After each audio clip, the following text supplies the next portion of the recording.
সিদ্দিক সাহেব সারা গোবরগা কেউ মানি না, সিদ্দিক সাহেব সারা। গফুরগাঁওয়ের রাজনীতি বরাবরই কেন্দ্রীয় রাজনীতির জন্য একটি স্পর্শকাতর অধ্যায়। নদীঘেরা এই জনপদে ক্ষমতা ও মনোনয়ন মানেই উত্তেজনা, ভাঙন আর প্রতিশোধের রাজনীতি। এক পক্ষকে এগিয়ে নিলে আরেক পক্ষের বিস্ফোরণ। এই বাস্তবতা আওয়ামী লীগ ও বিএনপি দুই দলই বহুবার হারে হারে টের পেয়েছে। অতীতে আওয়ামী লীগ সরকার আমলে ফাহমি গোলন্দাজ বাবেলকে মনোনয়ন দেওয়ার পর প্রতিপক্ষ এতটাই বেপরোয়া হয়ে উঠেছে এলাকার সব নেতাকর্মীকে কার্যত এলাকা ছাড়া হতে হয়। এমনকি তৎকালীন জেলা সেক্রেটারি মোয়াজ্জেম হোসেন বাবুলও রেহাই পাননি। সেই অভিজ্ঞতার কারণেই গফুরগাঁও নিয়ে কেন্দ্রীয় নীতি নির্ধারকেরা সবসময় দুশ্চিন্তায় থাকেন। কারণ এখানে মনোনয়ন মানে শুধু প্রার্থী নির্ধারণ নয়, এটি সরাসরি মাঠের নিয়ন্ত্রণের প্রশ্ন। আওয়ামী লীগ সরকার পতনের পর মাঠে সক্রিয় হয় বিএনপি, কিন্তু ঐক্যবদ্ধভাবে নয়। দলটি গফুরগাঁওয়ে বিভক্ত হয়ে পড়ে অন্তত 6 গ্রুপে। এই অভ্যন্তরীণ বিভাজনের ফলেই একে একে বিলুপ্ত হয়ে যায় বিএনপির প্রায় সব ইউনিট কমিটি। নেতৃত্বের শূন্যতা, পারস্পরিক অবিশ্বাস আর কেন্দ্রের সিদ্ধান্ত নিয়ে অসন্তোষ জমতেই শুরু হয় নতুন করে মনোনয়ন দৌড়। এই দৌড়ে এগিয়ে যান ময়মনসিংহ দক্ষিণ জেলা বিএনপির সদস্য আখতারুজ্জামান বাচ্চু। কেন্দ্র থেকে তার মনোনয়ন চূড়ান্ত হতেই গফুরগাঁও আবার অগ্নিগর্ভ হয়ে ওঠে।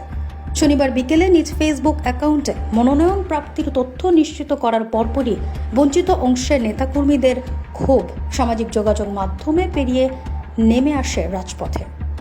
মনোনয়ন ঘোষণার কয়েক ঘন্টার মধ্যেই গফুরগাঁও পৌর এলাকা ও আশেপাশে বিক্ষোভ মিছিল শুরু হয়।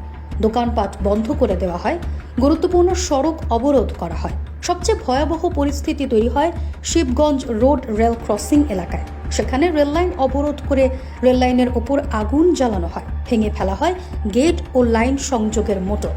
এতে ঢাকা ময়মনসিংহ রেল যোগাযোগ বন্ধ হয়ে পড়ে এবং চরম দুর্ভোগে পড়েন হাজার হাজার যাত্রী। এই মনোনয়নে বঞ্চিত গফুরগাঁও উপজেলার সাবেক সভাপতি ও বর্তমান জেলা দক্ষিণ বিএনপির যুগ্ম আহ্বায়ক এবি সিদ্দিকুর রহমান এবং জেলা বিএনপির সদস্য মুশফিকুর রহমানের অনুসারীরা আন্দোলন শুরু করলে তাদের পাশাপাশি অন্যরা যুক্ত হয়। সেখানে অ্যাডভোকেট আল ফাতাহ খানের সমর্থকদের দেখা যায়।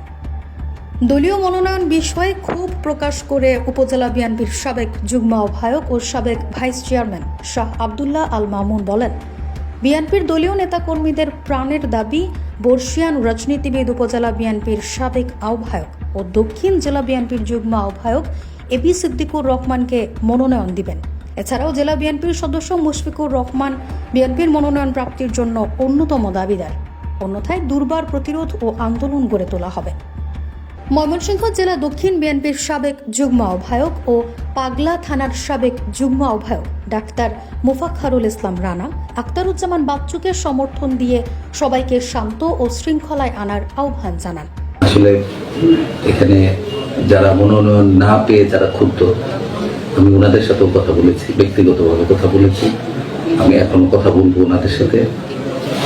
যদিও শীর্ষ নেতা দুইজনই ঢাকায়, বাকিদের সাথে আসলে কথা বলা চেষ্টা করব ম্যানেজ করার জন্য পরিস্থিতিটা।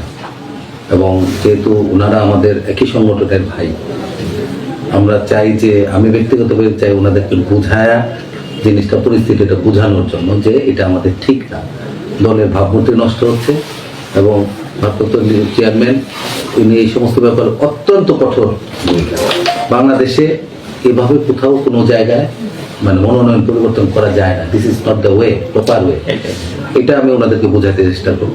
ময়মনসিংহ জেলা বিএনপির যুগ্ম আহ্বায়ক আলমগীর মাহমুদ আলমের সমর্থকরা আপাতত নীরবতা পালন করছে বলে জানান বেশ কিছু নেতাকর্মী। স্থানীয়রা জানিয়েছেন, বিক্ষোভকারীদের মূল অভিযোগ ছিল মনোনয়ন প্রক্রিয়ার স্বচ্ছতা ও দলীয় ঐতিহ্য উপেক্ষা করা হয়েছে। পৌর যুব দলের সভাপতি সাইফুল ইসলাম রিপন প্রকাশ্যে বলেন, রহমান পরিবারের বাইরে গিয়ে নেওয়া এমন সিদ্ধান্ত তারা মানেন না, যা স্পষ্ট করে দেয় রাজনৈতিক আদর্শের পাশাপাশি এখানে ব্যক্তি ও বংশভিত্তিক আনুগত্য বড় ভূমিকা রাখছে। খবর পেয়ে আইনশৃঙ্খলা রক্ষাকারী বাহিনী পরিস্থিতি নিয়ন্ত্রণে মাঠে নামে। দীর্ঘ সময় পর যান চলাচল ও রেল যোগাযোগ স্বাভাবিক করার চেষ্টা চলে। যদিও কোনো হতাহতের খবর পাওয়া যায়নি, তবে রাজনৈতিক অঙ্গনে এই মনোনয়নকে ঘিরে অস্থিরতা এখনও কাটেনি। এছাড়া গফরগাঁওয়ের এমন উত্তপ্ত পরিস্থিতির সৃষ্টি হওয়ায় ব্যবসায়ীরা আতঙ্কে পৌর শহরের সকল ব্যবসা প্রতিষ্ঠান বন্ধ হয়েছে। ব্যবসায়ীদের দাবি, আমরা এমন অদ্ভুত পরিস্থিতি থেকে মুক্তি চাই।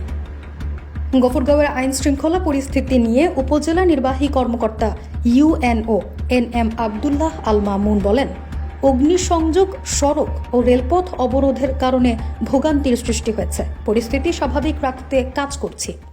সব মিলিয়ে গফরগাঁওয়ের রাজনীতিতে এই বিড়ম্বনার মূল কারণ স্পষ্ট। দীর্ঘদিনের গ্রুপিং রাজনীতি, কেন্দ্র ও মাঠের দূরত্ব এবং নেতৃত্ব নির্ধারণে আস্থার সংকট। যতদিন এই সংকট কাটবে না, ততদিন গফরগাঁওয়ের রাজনীতি উত্তাল নদীর মতোই বারবার তীর ভাঙবে। আশরাফ আলী ফারুকী, অগ্রযাত্রা প্রতিদিন। অগ্রযাত্রা প্রতিদিন,